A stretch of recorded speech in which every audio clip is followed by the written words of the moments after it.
What's up, tribe? How you guys doing? This is going to be your review of The Real Housewives of Atlanta, Season 12, Episode 4. So, we pick up this episode where we left off with Nene and Cynthia meeting face to face, and they spoke. They built all that up. Basically, Nene spoke to her, she spoke to Nene, and that was pretty much that. And they did their Pride event. We've seen all the clips from it was World Pride, and they were all there. Oh, I got stuff on my shirt, and they were all there. Having a good time, of course. Eva was not here for Marlo, and we're gonna hear more about that a little bit later on in the episode. But other than that, they were there. They were there. Everybody was good. Back in Atlanta, we had a couple of things going down. First, we saw Portia went back to her counseling session. She went back to see the counselor, and she basically said, "Look, I'm done. Like I'm done. He betrayed me while I was carrying his daughter. He was out with other women." And the counselor was like, "Well, did you hear what he said? Like, did you hear his explanation as to why he made those decisions?" And Portia was like, "I really don't care. Like, I don't care what his reasoning was. I don't care what he had to say." She said, "I pretty much just blacked it out. So no, I didn't hear what he had to say. I was pretty much just done with it."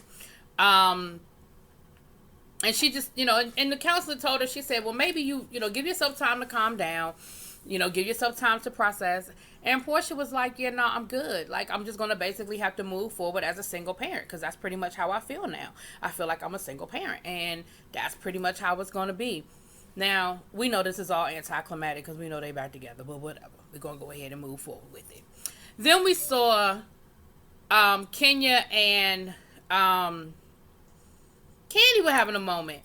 We see that they have become a lot closer because Kenya said, Candy has really been there for her during her pregnancy. Whenever she had any questions about pregnancy, she would reach out to Candy, and Candy was there to answer any questions for her. And she just was really a good support for her.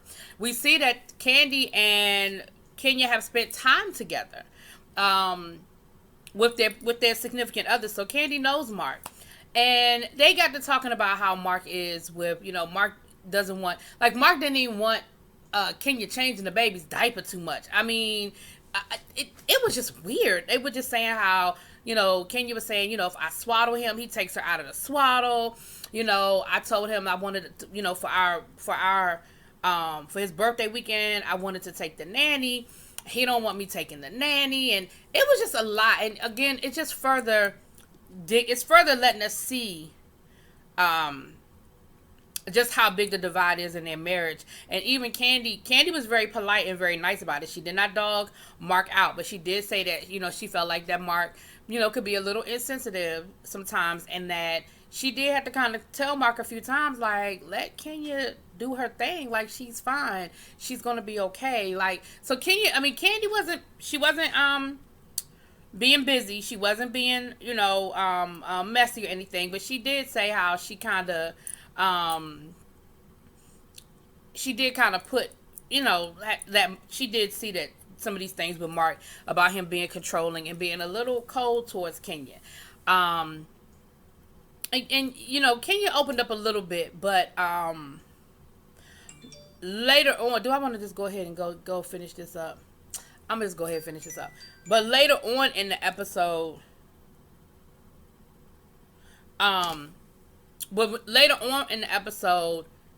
Kenya ends up calling Candy over, and she's like, "Look, can you get here? I'm really stressed out." Candy gets over there, and at first Kenya seemed fine. And Candy was like, "Okay, I ran over here," because she had just left a doctor's appointment. We'll get to that in a minute. She's like, "I ran all the way over here, and Kenya seems fine." But once Kenya sat down and started opening up, we find out that her and Mark had gotten into a really bad argument, that Mark had called her out her name. Sounds like that's something he does regularly. She ended up going on their anniversary vacation by herself. Now, I remember seeing those pictures of her and the baby at the beach and stuff like that. I didn't realize that was her supposed to be her anniversary vacation. You don't go to your anniversary vacation by yourself. That ain't no anniversary vacation. That's just you on vacation. Because if you supposed to be celebrating your anniversary with somebody and they not there, what we doing? And she was just saying how things, just really how bad things are. And how she just really, she doesn't want to raise her daughter in that environment, that she grew up in an environment like that, and she just wants to protect her daughter. Like, she really got upset. I don't want to come off as insensitive, but I think Kenya put a little extra oomph in it, if you know what I'm saying. Y'all feel me? I do believe that all of what Kenya said is what's going on, but I feel like she put a little extra oomph in it. She had a whole crying fit and had to walk off camera and all of that. I just felt like she put a little extra oomph in it. But anyway, back up in New York. Let's talk about what these ladies are doing up in New York. So Marlo invites Cynthia out to dinner because she wanted to talk to Cynthia about the whole Nene thing. Now, what I found interesting was that Cynthia invited Eva to go with her and didn't tell Eva that Marlo was coming, and she didn't tell Marlo that she was bringing Eva. And Cynthia, that's a little rude. If somebody invites you out to dinner and you're going to bring somebody else with you, that's a little customary to let the other people know that other people are coming. And especially when it's people that don't get along. So Eva was there. Eva then ordered up half the damn restaurant, honey, and was waiting to get her food. When Marlo, that's when she told Eva that Marlo was coming. And Eva was like, oh, well, when Marlo gets here, I will be making my exit. And as soon as Marlo showed up, honey, Eva started packing up her food.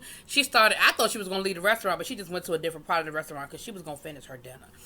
And Marlo was acting like, why you tripping? Why you leaving? Why you still mad about that? And see, people crack me up with that. You done went all over national TV and talked about this woman, whether it's true or not. You done told all this woman business, and now she ain't supposed to have a problem with you. She not supposed to be mad about it. She not supposed to still have an issue with you. Child, please. But for her to act like, like Eva was just being dramatic. I don't think Eva was being dramatic, because I think it was either that or Eva cuss you out. And I think Eva was like, I'm going to eat my dinner and I'm going to keep it cute. Then Cynthia and Marlo started talking about the whole Nene situation. And Marlo's thing is, I just feel like the two of y'all need to just sit down one-on-one, away from everybody else, away from everybody else's opinions, and work it out. She's trying to play peacemaker. Cynthia's thing is, I have always taken the high road. Whenever me and Nene got into a situation, I've always taken the high road. This is the first time that I kind of told my story. I kind of got in front of it. I kind of said what I had to say. And now I'm the bad guy. Now Nene has an issue with me. Because Marlo was like, well, you did kind of, go out and call her all kinds of whatever. And Cynthia was like, okay, I did. But, I always take the high road. She said, and at this point, I'm just over it. Like, I'm done. I'm done being her punching bag. I'm done. She said, I'm open to having a conversation, but I just don't think it's going to be, I don't think anything is going to come of it. So then Marlo decides to talk to Nene. They end up going to lunch. They went to the Boathouse down in Central Park, honey. Nice little restaurant. And Marlo showed up in a solid gold lame, like one of, I mean like a gold jumper, like that would have been on solid gold in the middle of the day. But okay, Marlo, okay, I'm sure it has somebody's designer label in the back, because there was no other reason for you to wear that thing. But she did the same thing with Nene. She tried to talk to Nene, and of course in Nene's mind, Nene's like, Cynthia went on a I Hate Nene tour. She did interviews with anybody and everybody who would listen, and she tried to turn this on me and make me out to be the bad guy. And I don't think I did anything wrong. I don't think I was the bad guy in this situation. And so I'm just not ready to talk to her. And what Nene said was, oh no, that was Cynthia. Cynthia said that she does think eventually they need to have a conversation. She just ain't ready to have it. Nene was like, Nene was basically saying how, she didn't really have, she said, me and Cynthia, if we're going to talk, we'll talk in our own time. Like, this isn't the time. And Nene started getting irritated with Marlo, because Nene was like, you trying to make this seem like you trying to act like I owe her an apology. And if that's what you waiting to happen, that's not going to happen. I'm not going to apologize to this woman, because I didn't do anything wrong. So if we're going to sit down and talk, we're going to sit down and talk. But it will not be under the auspice of me apologizing to her, because that's not going to happen. And Marlo was trying to tell Nene, both of y'all have some fault in this situation. And Nene was like, I don't take any fault. I don't take any responsibility for anything in this situation at all. And Nene basically, when Marlo wouldn't stop, honey, Nene basically got up and left Marlo at the table. Now, what I was curious about was Nene got up and walked away. Then Marlo got up and chased Nene. Who the hell paid that bill? I'm just wondering. Just curious. Who paid that bill? Now, what was funny was there was a part where there was some boys, some young guys. They were in the boat going by and they were cussing. And Nene said something about they're adults over here. Them old young kids cussing. Nene, I hate to be the one to tell you, baby, but kids don't care no more. Kids don't care no more because don't nobody make them care. I hate to be the one to tell you. If I had a nickel for every time I heard a curse word in my day, I could retire early. Okay? Anyway. Now back down to Atlanta. We see Portia finally went back to Dish Nation. She ended up having to take PJ with her on her first day because her mom had to go back to work and she hasn't been able to find a nanny that she's happy with. Because at first I thought she didn't have a nanny, and I'm like, you had 9 months to find a nanny, Portia. But come to find out, she's had some bad situations with nannies. Come to find out, it wasn't just the nanny. It wasn't like, oh, she's had a couple of situations with nannies. Now, one of the situations, she said the nanny was worried about getting paid. And I just think that's what everybody's worried about. I don't think that was the issue. I think everybody's worried about getting paid. But, okay, I'm sure there was more to that story. But she was saying how her mom had to go back to work full time because her mom probably went out on FMLA or something like that to help Portia out. But she's got to go back to work now. And, Lauren is her assistant, but Lauren can't be her babysitter, can't be her nanny, But she went back to Dish Nation and she said, I wish I had come back sooner. It was great. It was a wonderful day. It kept my mind busy. I didn't think about Dennis the whole time I was there. My Dish Nation family welcomed me with open arms. And she said, you know what? I should have came back to work sooner. I probably would have been in a better situation. And so I was happy for Portia. I was happy for her in that moment because I think that she did need to do that. I think that's exactly what she needed to do. Get out the house and all of that good stuff. So I was happy for her for that.